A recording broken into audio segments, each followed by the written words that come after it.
What's on, ladies and gentlemen? My name's Ross, I like games, and today, look, we are a couple of weeks out at this stage, just a few weeks away from the official release of Romance Dawn, the actual first set of the One Piece trading card game in English. It's coming on the 2nd of December, and to say I'm excited about this would be a little bit of an understatement. I'm not sure it's the most exciting thing of the year. This is a year when a new generation of Pokemon games launched, but oh my goodness, it's up there, ladies and gentlemen. If you're giving me a choice between Christmas or the launch of the One Piece trading card game, don't tell my kids.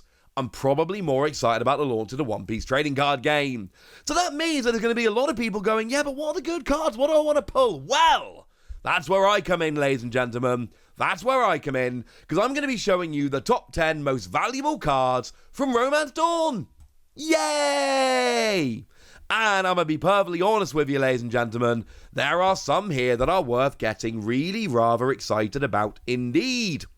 And there's an obvious number one. We all know what number one's going to be, but we're not there yet, ladies and gentlemen. We're not there yet. So in the numbers 8, 9, and 10, we've actually got 4 cards, and they're all the same value, so I'm going to put them all here together. We've got 1 to 7, which work quite nicely, and then we've got 4 cards that all have the same rough value at the moment to occupy 3 spaces. So all we're going to do is just look at all 4 of them together as numbers 8, 9, and 10.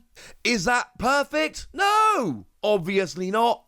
But we do what we can, ladies and gentlemen. We do what we can. So let's start off then with the alternate art leader, and one that does look pretty gosh darn cool, the alternate art of Kazuki Oden. Now this is 4,980 yen, and what we're going to do is convert these kind of on the day I record this, give you a rough idea here, and that comes in somewhere in the region of $36 or £30, pretty much exactly £30.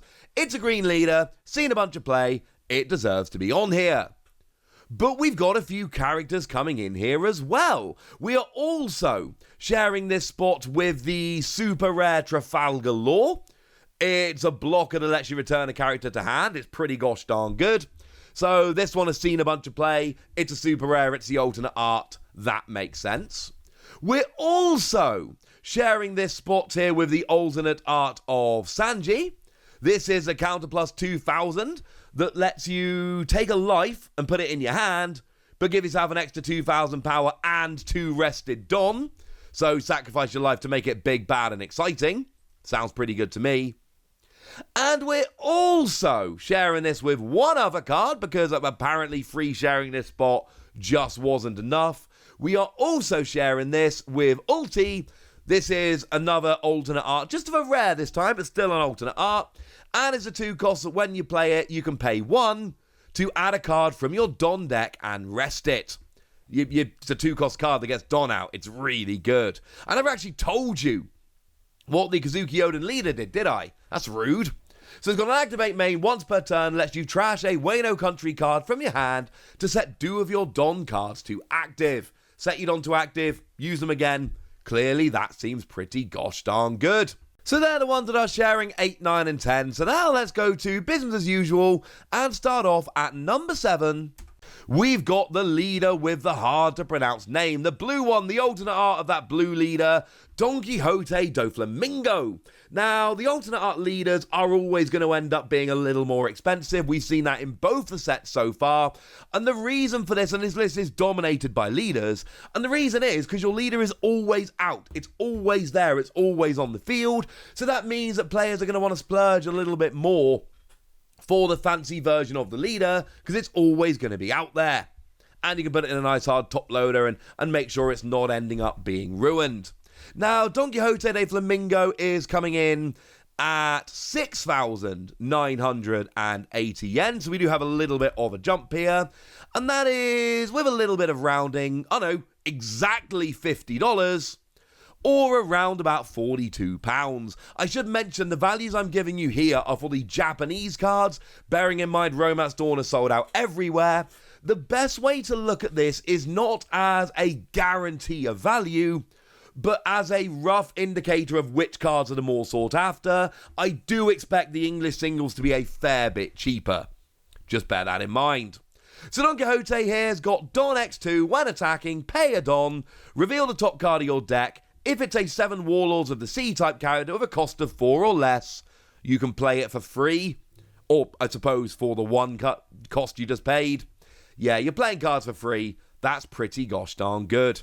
In at number 6, we've got ourselves Roronoa ZORO, and this, for me, this is probably my chase card from the set.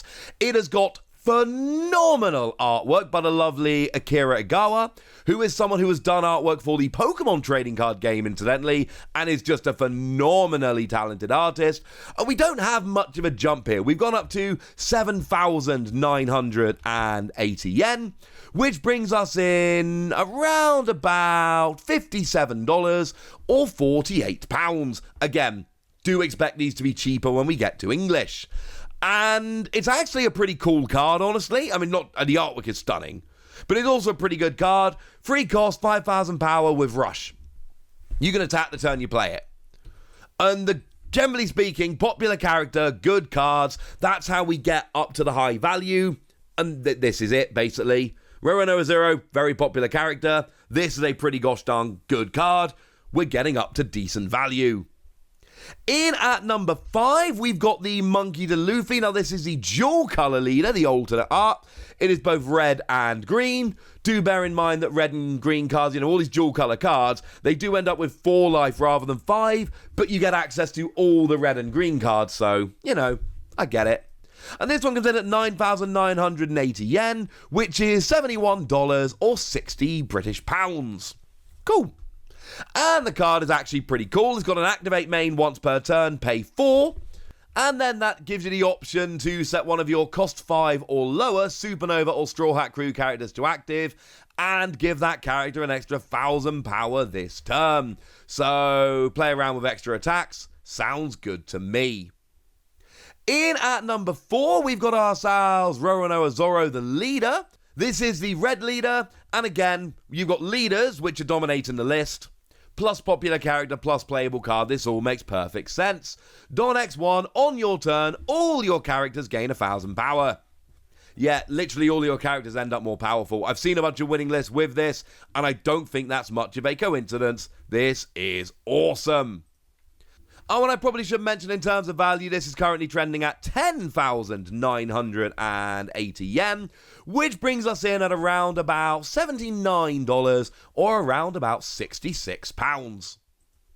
In at number 3, we've got the highest leader on the list. It is the Trafalgar Law, the dual colour red and green. This one is coming in at 14,980 yen.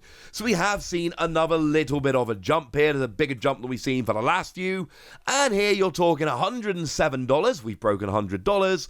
And we're talking £90. Again, I do expect these to be a fair bit cheaper in English. And this has an activate main once per turn, pay 2. If you control 5 characters, return one of your characters to the owner's hand, and then play a cost 5 or lower character of a different colour as a return character from your hand. So you put a green back and play a red, or you put a red back and play a green. But you're playing a 5-cost character for 2.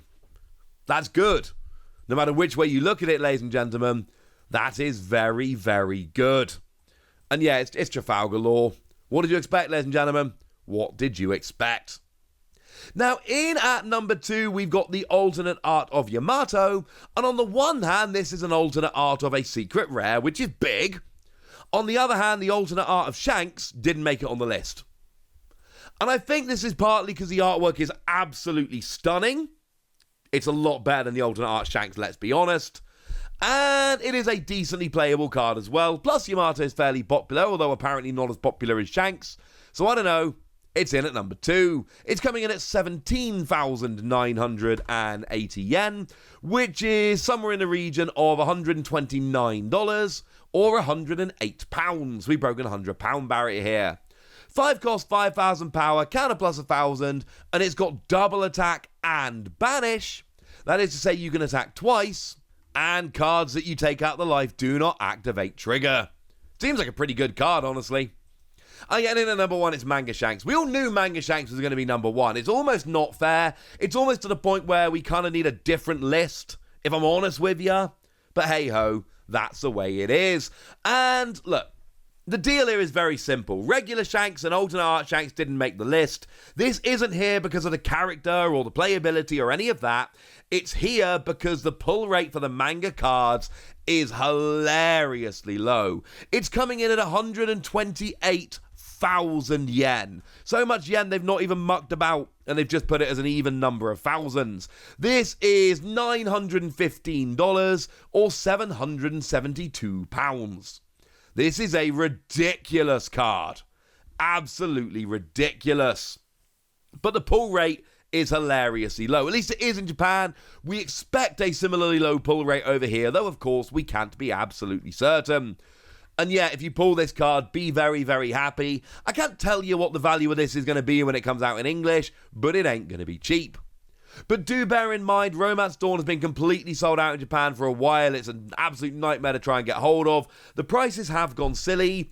Do please bear that in mind. And if you really want to pick one of these cards up, give it a couple of weeks, let the dust settle, let the prices figure themselves out before you actually start overpaying. Don't overpay week one. You will regret it. I really want the Akira Igawa Roronoa Zero, and I'm going to wait a couple of months, and I'm going to wait for the price to drop and get a bit sensible. Remember, I'm not guaranteeing value here. This is more just, Manga Shanks is going to be number one. The rest of this top 10 list is going to be the top 10. That's where we are. All right, there we go. But now it's over to you guys. Tell me what you think about this. Tell me which cards are your chase cards. Go nuts in the comment section, but be nice. And then make sure you like this video, subscribe to this channel, follow me on Twitter at TheWasi. That's where we talk about One Piece and a bunch of other card games. And please do consider checking out patreon.com/PTCG Radio, where you can support the channel, get some bonus podcasts, join a Discord, all kinds of fun things. But by far the most important thing as always, look after yourselves till next time, would ya? Thank you very much for watching. My name's Ross, and you've been watching Wasi Plays.